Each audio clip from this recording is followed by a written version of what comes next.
And I remember being a kid and being at like Sunday night church and being up there praying at the altar and having this kind of tingling kind of sensation that would come over me.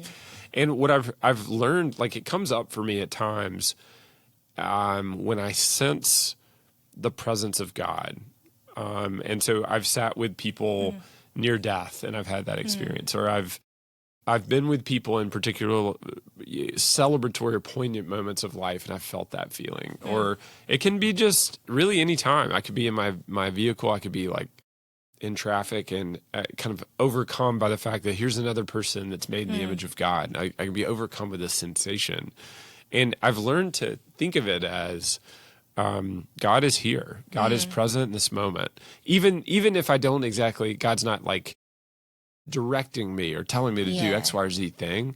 It's a sense of God's abiding presence that then I'm physically responding to with the sensation. So that's one thing that I would share.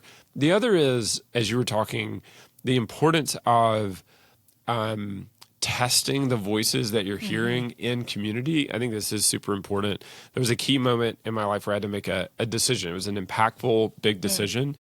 And I was being asked to make it quickly and by the people that wanted me to make the decision. And I went to a really good friend of mine who was a very faithful person and had a long experience with God. And I laid out the situation for this individual and the time frame at which I was trying to make the decision. And he said, Chris, the voice of the Holy Spirit is sweet and not rushed. And you don't have to make this decision quickly.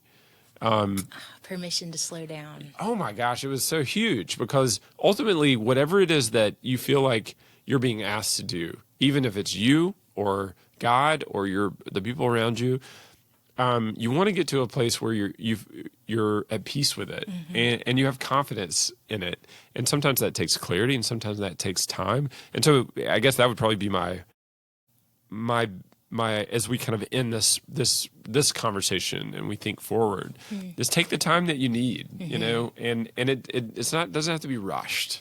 Yeah. And sometimes it's not as big or loud as we think it will be. Like this week we look at the story of Elijah, and, you know, he had the wind and he had the earthquake and he had the fire, but God's voice was found in the whisper.